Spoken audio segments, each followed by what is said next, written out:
خوتي خواتاتي كلشي معكم مواتي في واشنطن 1965 كتبدا القصه مع واحد اللوين سميتو برنارد كيوجد راسو باش يدخل لقاعه المحكمه. هو قاصدها وصا صاحبو يرد البال حيت في هاد المحكمه غادي يحاولوا يخليو عبره لاي واحد فكر يدير بحالو. اشنو دار صاحبنا كيفاش لقى راسو هنا؟ اجي نديرو واحد فلاش باك باش نعرفو. بدا كلشي في تكساس سنه 1933. في ديك الوقيته كان برنارد كل صباح كيهز الماتيريال ديالو كيقصد اكبر بنك ديك البلاصه يمسح الناس الصبابط ديالهم. صاحبنا ما كانوش كيديو ديك البلاصه غير الصبابط، بل كان كيتعمد يمشي لتما لقاش اغلبيه الناس اللي كانوا فيها مستثمرين، وكيلمع الاحذيه ديالهم كان كيبقى جاري مع الهضره اللي كيقولوا وكيتحرك وكيكتب دوك المعلومات اللي قالوا في واحد الكوناش. صاحبنا ما كانش كيوقف هنا. في الوقيته اللي كيسالي فيها الخدمه كيمشي حدا المكاتب ديال البنك تبقى راخي معاهم الودينه وغيكون كيدير هادشي باش يعرف كيفاش البيض كيديروا الفلوس ودير بحالهم. واحد النهار وعاصر على شي مكتب كيسمع بوت برنارد سمع هادشي اللي وقع تخلع عليه بزاف. سولو علاش كان كيتجسس عليهم، رد عليه باللي كيجمع المعلومات على كيفاش كيدير الفلوس باش حتى هو يدير بحالهم. المهم اللي شاف دوك المعلومات اللي جمعوا الحسابات اللي داير تبهر بالذكاء ديالو، وفي نفس الوقت بقى فيه بزاف لحقاش كان عارف البيض ما غاديش يخليه يوصل داكشي اللي باغي. جاجو سنوات كبر برنارد جوز وحده سميتها يونس. من بعد عام ديال الزواج زاد عندهم وليد، وفي سنه 1954 انتقلوا هو وياه يعيشوا في لوس انجلوس. صاحبنا ما كانش عنده فين يسكن، عمر في واحد البيت دارو بما دبر وهما كيتعشى وعرض عليه عمه يشوف شي مقابله عمل، ولكن صاحبنا رفض هادشي وقال لي لوس انجلوس على قبل استثمار في العقار. استثمار في العقار؟ انا ما حسابليش بنت خويا تزوجت مليونير. هو مطلع عليه. دخلت يونس قالت لي باللي جمعوا واحد المبلغ محترم وجاو هنا باش يستثمروا في العقار. عما ما دخلهاش لي هاد الفكره لراسو. بالخصوص في ديك الوقيته كان ممنوع على السود يستثمروا، ماشي ممنوع في القانون ولكن ممنوع غير بين المستثمرين. برنارد ما تمزقش لهاد الهضره بتاتا. ناض البيت جبد على بواحد النعسه، ونهار الاخر كنشوفو كيقلب على شي عقار بقى كيتجا الوقدور هنا سير لهي اجي هنا عيط لهذا عيط الاخر حتى لقى واحد المبنى مناسب للبيجي اللي عنده. المشكل هو البنايه محتاجه الاصلاح. صاحبنا كان كيتشاور مع مراته بزاف، قصدها عاود ليه هاد البلان. قالت لي كنعرف واحد المستثمر بغى يدخل معاك في العشيه كنشوفوهم داخل البواط ديال المستثمرين اللي دوات ليه عليه. المستثمر جو واحد من العزاور ملاعقين اللي كانوا قلال في ديك الوقيته. سلم عليه تعرفوا هنا غنعرفوا باللي يونس كانت خدامه في البواط ديالو قبل ما تزوج برنارد. هادشي ما عجبش صاحبنا، زاد جو فيه الضحك بزاف وما كياخذش حوايج بجديه. كاع هادشي خلى برنارد ما يبغيش يدخلو معاه شريك من بعد ما حيد الفكره ديال يدخل معاه شي حد. بقى ليه الحل الوحيد هو يمشي عند باركر اللي غيبيع ليه المبنى يحاول يقنع ينقص ليه من الثمن. في العشيه كنشوفو جالس معاه في المكتب ديالو كيطلب منه ينقص ليه. سولو باركر اش غير ربح انا الا نقص لك؟ قال لي باللي ديك الفلوس اللي غتنقص ليا سي غادي يصلح بها المبنى بهادشي غيقدر يكري بثمن كثر، وبطبيعه الحال غيعطيه الباي ديالو من الفلوس اللي غيزيد على الناس اللي كارين. رد عليه باركر باللي واخا يشد داك المبنى يرجعو قصر عمر الناس اللي كاري ليهم غيزيدوا. وهنا بدا برنارد كيحل الفكره ديال الحومه اللي غيشري فيها كيعيشوا تما غير البيض، وهادشي حيت الملاك ديال المباني ما تيبغيوش يكريو السود. هو ناوي من بعد ما يصلحها غيوري كري غير السود اللي محركين الصريف ومستعدين يخلصوا مبالغ كبيره باش يعيشوا في احياء ديال البيض. باركر عجبته الفكره ديالو كيفاش غادي يستغل التمييز الطبقي لمصلحته، ولكن واخا هكاك رفض يدخل معاه في هادشي. صاحبنا ما غيستسلمش هنا وبهاد السهوله. في المكتب ديالو ضرب على السميه ديال البنك اللي كيتعامل معاه، والنهار الاخر نشوفو قاصدو دخل البنك سول عن المدير ريد، ولكن حيت برنارد كان لوين وعزي مع وقف قدام السكرتيره قالت ليه ما كاينش وصدراته. حساب ليك صافي غادي يمشي؟ لا هو باغي يدير الملايين حبيبي. عاصر تما حتى سال النهار وما خرج المدير ديال البنك وقف عليه قال لي صيفطني عندك باركر سولو فاش يقدر يعاونو. قال لي محتاج قرض باش يشري من عنده واحد المبنى. رد عليه المدير البنك باللي غادي يشوف واش يقدر يعاونو وتحرك من تما. في الليل برنارد في الدار عيط عليه هكذا غيكون عارف وحاول يستغل سميتو باش يوافقوا يعطيو القرض بالرغم من انه خالف القوانين. فاش حاول يستغل سميتو بالاخبار وقال لي باللي توسط لي مع المدير البنك قد يمشي، وغيكون عارف وحاول يستغل سميتو باش يوافقوا يعطيو القرض بالرغم من انه خالف القوانين. فاش حاول يستغل سميتو بالاخبار وقال لي باللي توسط لي مع المدير البنك وغدا يمشي ياخذ القرض ديالو. صاحبنا سمع هادشي بغى يطير بالفرحه، وديك الساعه خدا معاه مراته وخرجوا احتفلوا هما ناشطين في واحد المطعم. وقف عليه داك جو بقاو كوتو كوتو كوتو كوتو تعارفوا كثر. وهنا غيعرف جو انه انسان طيب وغير تصرف الحكم عليه داك النهار. في الاخير قال لي جو الا احتاجيتي شي حاجه يجي لعنده ودعو تحرك في حاله. صاحبنا ما خرج للكريدي شرا العقار من عند باركر وبدا الاصلاح بالمساعده ولد عمو ويونس وواحد صاحبه سميتو مات. هاد مات هو كان بيض الوحيد اللي ما عندوش مشكل يتعايش مع السود ويخدم معاهم. هما كيديروا الاصلاحات. وقفت عليهم واحد العقروشه عند باركر اشوفوا وقولوا داك باركر واخا عيا ما يصلح انا والله ما نزيد ريال على الفلوس كرا. ولكن هنا غيصدمها برنارد باللي شرا من عنده البنايه ومن هنا الفوق غيولي ياخذ من عنده الفلوس كرا. العقروشه ما تيقاتوش اكثر من هادشي. عيطات لا بوليسيه قالت ليهم واحد العزيره نتاع الصفه ديال صاحب المبنى. من مده قصيره وصلوا البوليس وغيبان حتى هما كانوا عنصريين اكثر منهم. وراهم صاحبنا الوراق ديال الملكيه الملكيه، ولكن واخا هكاك بقاو عاضين فيه. عاد تحركوا في حالهم ورا ما صلاح صاحبنا العماره انتقلوا يعيشوا في واحد من البارتمات اللي فيها، والاخرين كراهم السود اللي لاباس عليهم. بهذا الشيء قدر يرجع باركر فلوسه وشاط الخير. باركر ملي شاف هذا الشيء اللي دار تعجب الافكار ديالو، عرض عليه يدير شراكه وياه. اللوين يتكلف بالبحث عن العقارات والاصلاح ديالهم، وباركر يتكلف بداك الشيء ديال العقود. حيت البيض ما غاديش يبغيو يبيعوا لبرنارد وافقوا. من هذا النهار ما كاين غاشقه على روحك. صاحبنا مع جمع المعلومات على العقار فاش كان خدام سيرور كيجي ساهل يلقى العقار اللي غيعود ليه بالارباح. بقاو شري هذا العقار صلحوا، بيع هذا العقار صلحوا، كري. في المده قصيره كبر راس المال ديالو ولا شريك مع باركر في اكثر من 12 عقار. شرى عائلته دار كبيره يعيشوا فيها حياتهم، بدات كتحسن ولكن تمشي الرياح بما لا تستهين المياه. اشنو غادي يطرا؟ في واحد الصباح مشات مرات باركر تفيقوا من النعاس، لقات مول الامانه دا امانته. من بعد الموت ديال باركر بغات مراته تلغي الشراكه مع بيرنا. صاحبنا كان غيجي النص ولكن حيت سميتو ما كايناش حتى شي عقد وما عنده حتى شي حاجه كتثبت راه كان شريكو. استغلات مرات باركر هادشي، عرضت عليه مبلغ صغير مقابل الحصه ديالو. هداتو باللي الا رفض غترفع عليه قضيه، وديك الساعه جمع ليه حب وتبن. سول صاحبنا المحامي واش كاين شي حل. قال لي الحل الوحيد الشريف هو تجيب شي حد يشهد كتسالناش في دوك 12 عقار. الشخص الوحيد اللي كانت عنده درايه بالشراكه ديالهم والمدير البنك. ها الاخر قصدو طلب منه يشهد ليه، ولكن المدير تعكس ما بغاش حتى يتلاقاو وغيبان باللي غيوقف مع مرات باركر. بدا صاحبنا كيفكر كيحاول يلقى شي تخريجه. من بعد مده قصيره طاحت عليه واحد الفكره، وفي العشيه غنشوفو كيناقشها مع داك الجو العزي. الفكره ديالو كانت هي يشري البنايه ديال البنك. بهذا الشيء غيبزز عليهم ويولي عميل ديالهم. وفوق ما بغى يشري، فوق ما بغى شي كريدي غادي يعطيو ليه جو. عجباتو الفكره، ولكن المشكل اللي غادي يكون عندهم هو مستحيل الملاك ديال المبنى يبيعوا شخص اسود. سولو شنو غيدير في هذا البلان. صاحبنا كان ضارب حسابه، مقرر يخلي مات اللي خدام معاه في الوجهه ديالو، حيت مات بيض اكيد اي واحد غيبيع عليه. اقترحوا عليه هذا البلان، وافقوا. من هذا النهار بداو كيدربوه باش يبان بحال شي واحد لاباس عليه. جو يعلموا الغولف والعياقه ديال الناس. هاي برنارد كيعلموا دوك الحسابات اللي عندهم علاقه بالعقار، ومراته يونس كدربوا على داك الشيء ديال العراضات والمطاعم. راه غيولي ياكل مع شكون وشكون. ما جاش فاش يحطوا الماكله يبدا يكور ويعطي العور. في الاول عاناو معاه بزاف، ترى خونا كان مجمق ما كيفرقش ما بين النيف والزرواطه. الوقت كيدور شويه بشويه، بدا كيتعلم وما حتى هو كان باغي يحسن حياته. ما داش بزاف ديال الوقت حتى ولا ناضي. هو كيلعب الغولف، كتعطي المصاريف ديال العقار، تيقول لك شحال خاصك تشري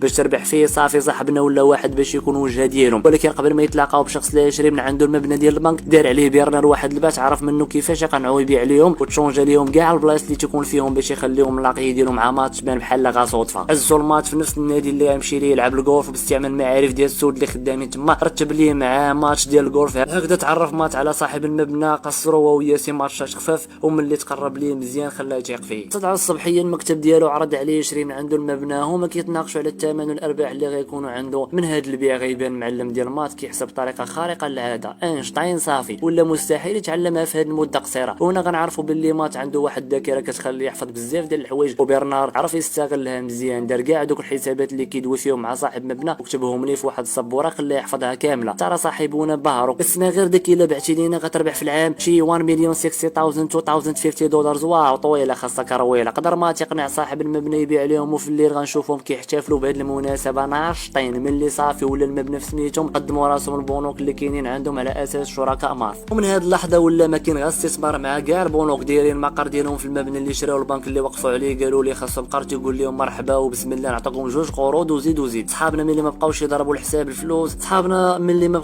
الحساب الفلوس اللي غيشروا بها المباني ولا المبنى اللي عجبهم ويبان لهم غير يربحوا منه غيشريو، والبنك يخلصوا في الاخير غيرجعوا ليه فلوسه بالفوائد وياخذوا الارباح. بقاو شري هذا المبنى شري الاخر. قلت لك صحابنا داروا اكحالا. ما جات توصل سنه 1963 حتى ولا في الملكيه ديالهم اكثر من 170 مبنى. في واحد النهار خدا برنارد عائلته زوروا با اللي مازال عايشين في تكساس. با كان فخور به بزاف، تعشاو معاه ضحكوا نشطوا. في الصباح خرج ولدو يشوف البلاصه اللي داز فيها وهما مساكلين. دازوا من قدام البنك اللي كان يمسح قدامه الصبابط في نفس البلاصه ديالو. لقى واحد الولد سولو شحال الثمن يمسح الصباط. جابوا الدري قال لي اسمح لي كنلمع غير الناس البيض. هو من واحد الناحيه العنصريه، من الناحيه اخرى انا بغيت غير تقول لي سي برنارد فراس مالك الملايين الدولارات وكتسول بشحال كنمسح الصباط. كاع هادشي مجواعه فيك وايلي. انا متاكد كون قال لي $2 غيقول لي غير دولار واحد بارك عليك. اللهم في الاول جمع مع الكل. اسمح لي ما كنمسحش العزاوه، ارفد عندك كحلوش. من بعد هذا الموقف عرف صاحبنا باللي العنصريه اللي خلى سنوات هذه مازال هي. من بعد مده ديال التفكير قرر يشري البنك اللي كان كيمسح قدامه صبيبطات باش يعاون السود اللي تما ياخذوا القروض تخليهم يحسنوا مستواهم المعيشي. من يرجع لوس انجلوس اقترح هذا الشيء على شريكو جو. في الاول رفض مره، ولكن ملي بقى يلح عليه وشافه مصر قرر يوافق. من بعد ايام غنشوفوا مات وصل تكساس يشري لهم البنك. من بعد ما قنع البنك يشارك معاهم في هذا الشيء شراو من عنده 80% من البنك و20 بقات في الملك ولد روبرت. مع السوله خوتنا على البنك بداو يوافقوا على كاع القروض اللي طلبوا السود، وغتكون هذه اول مره في التاريخ تكساس يقدروا السود ياخذوا قرض. السود اللي خداو قروض قدروا يطوروا مشاريعهم جديده، ولكن ديما هذيك ولكن كتشقلب كلشي. روبرت اللي عنده 20% من البنك لاحظ باللي ماث وافق على بزاف ديال القروض وبداو يراقبوا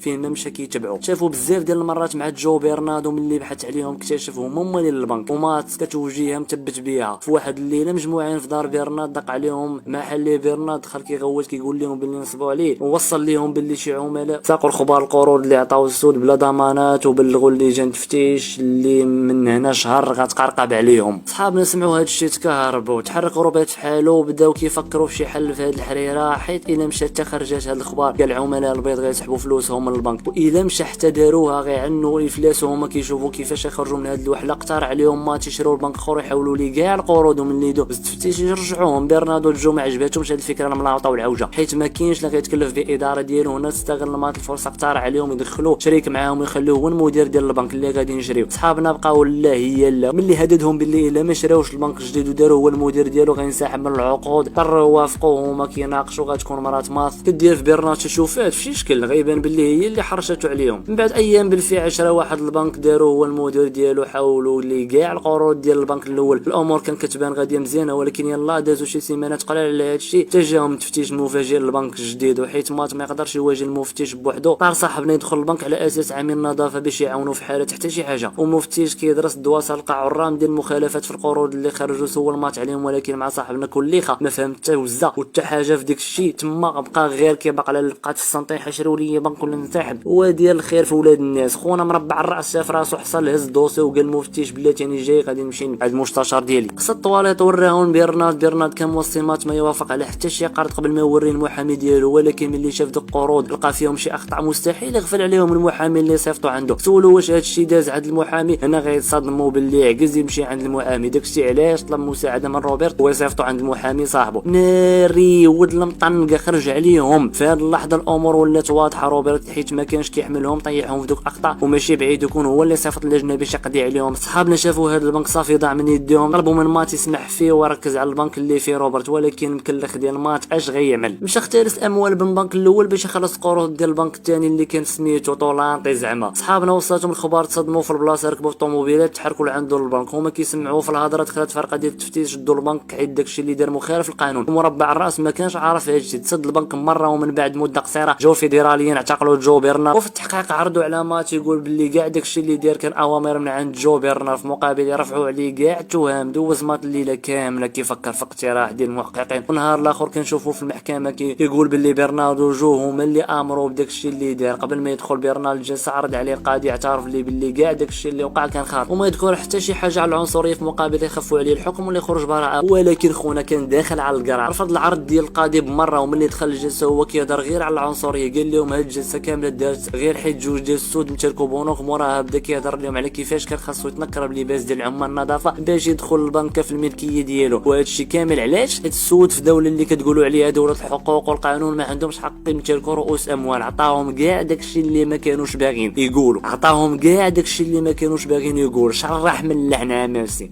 وكون ما القاضي امرهم يخرجوه كان غينوض البلباله والروينه. بسبب هذا الشيء حزز على الثوره ديال برنارد جو، تحكموا ب3 سنين ديال الحبيب بيس بتهمه اهدار اموال البنك، دوزوا عقوبه في السجل الفيدرالي. وملي خرجوا لقاو يونس كتسناهم، هزاتهم معاه في الطوموبيل وشدوا الطريق للديور اللي شراو في بهاماس قبل ما تحجز عليهم الدوله. كيفاش داروا ليها؟ انا غنقول لكم. فاش اقترحوا المحققين على ماتي شهاد في برنارد جو، هدوه بالليل رفض غيتحكم ب50 عام ديال الحبس. في الليل ملي رجع للدار عيط لبرنارد قال ليه هذا الشيء وطلب منه يتلاقاو. برنارد فاش عرفوا مهدد 50 عام قال ليه غير يشهد فيهم باش يفك راسو، ولكن بشرط يمشي يشري لهم جوج ديور في بهامات قبل ما تحتاج الدوله على الممتلكات ديالهم. ما توافقوا هكا شرا صحابنا ديورهم ملي وصلوا لبهاماس بداو عاوتاني استثمار في العقار، وبالفعل خبره كبيره اللي كانت عندهم قدروا يجمعوا ثروه بمده قصيره ورجعوا الميريكان. هنا غنعرفوا باللي بفضل داكشي اللي كان قال صاحبنا في المحكمه جر الماده رفض اعطاء القروض للسود، وحتى هما عندهم الحق في امتلاك رؤوس اموال. وحتى لهنا غنكونوا سالينا القصه. الى عجباتكم ما تنساوش لايك وكومونتاريو. كان معكم عرندس ملخصات والجديد جاي في طريق.